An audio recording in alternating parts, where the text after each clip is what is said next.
So matapos nga po binigyan ni Cuadro Alas Casimero ng no choice si Naoya Inoue matapos ito maging rated sa kanyang titulo na WBO. Kung saan mga idol, kahit number 4 rated lamang si Alas, most likely talaga siya next N9 makalaban ni Inoue. Dahil ang mga nauna kay Casimero sa WBO na si Sam Goodman at Wonderboy, meron nakaabang ng mga laban. At si Nakatanin naman nagpapagaling pa sa kanyang injury. At kahapon lang nga po mga boss, tila masyado pa lumiit ang mundo ni Inoue kay Casimero dahil sa bagong updated po na rankings ng IBF sa 122 pounds mga boss. Nakapwesto po si Casimero bilang number 10 contender. Ibig sabihin nito nakaharang ulit si Casimero. At kung titingnan natin ang rankings ng IBF mga boss, lahat ng mga kilalang pangalan sa taas ni Casimero, meron nakatakdang laban. Si Casimero lang talaga mga boss ang natira na malakas na dating 3 division champion sa rankings. Talagang lumiliit na ang mundo ni Inoue mga boss kay Cuadro Alas. Isang panalo na lang ni Alas. Mas lalapit pa talaga ito sa titulo ni Inoue. At walang duda mga idol kung pipiliin talaga ni Inoue si Casimero na labanan. Matik talaga mga boss. Aprobado si Casimero sa undisputed fight dahil rated na ito sa 2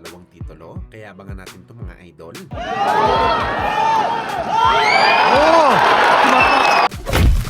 Sa kabilang banda naman mga boss, sa naging bakbakan naman po ng dalawang heavyweight fighter sa pagitan ni Joe Joyce kalaban si Artem Soslenkov, kung saan mga idol, first time natin nakita sa isang bakbakan na ang fighter mismong sumuko sa kanyang sarili sa labanan. Ang dating heavyweight title challenger ni si Joe Joyce pa mismo ang nag-wave ng kanyang kamay na hindi na siya lalaban. Kadalasan nito mga boss, ang referee ang gumagawa ng ganitong bagay. Maski ang referee nagulat sa ginawa ni Joe Joyce. Nag-praise din ang referee mga boss. Kaya binanatan pa rin ni Artem si Joe Joyce. Kahit sumuko na ito ng harap-harapan, napatawan na lang ang ating pamansang hamao Manny Pacquiao nandyan sa ringside nanonood ng bakbakan.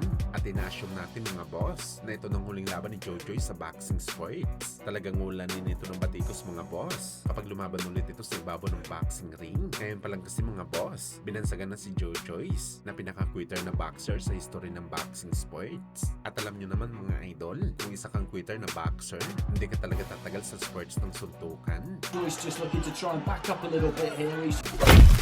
Sa kabilang banda naman mga idol, ilang oras na lang nga po bakbakan na ni Conor McGregor kalaban si Max Holloway sa UFC 329, kung saan mga idol marami nga po ng mga Pinoy boxing fans ang umaasa na ang next na laban ni McGregor walang iba kundi si Manny Pacquiao sa exhibition fight kapag nanalo siya kay Max Holloway mamaya sa bakbakan. Kung matatandaan natin mga boss, sa uling laban ni McGregor sa UFC, nakatakda na sana ito lumaban kay Pacman sa exhibition fight kapag nanalo ito sa bakbakan kalaban si Justin Poirier. Pero dahil natalo ito mga boss at nabalian ng binte, nakansela po ang laban nito kay Pacman. Kaya sana mga idol manalo ngayon si McGregor para matuloy na yung exhibition fight nito kontra sa nag-iisang 8 division champion.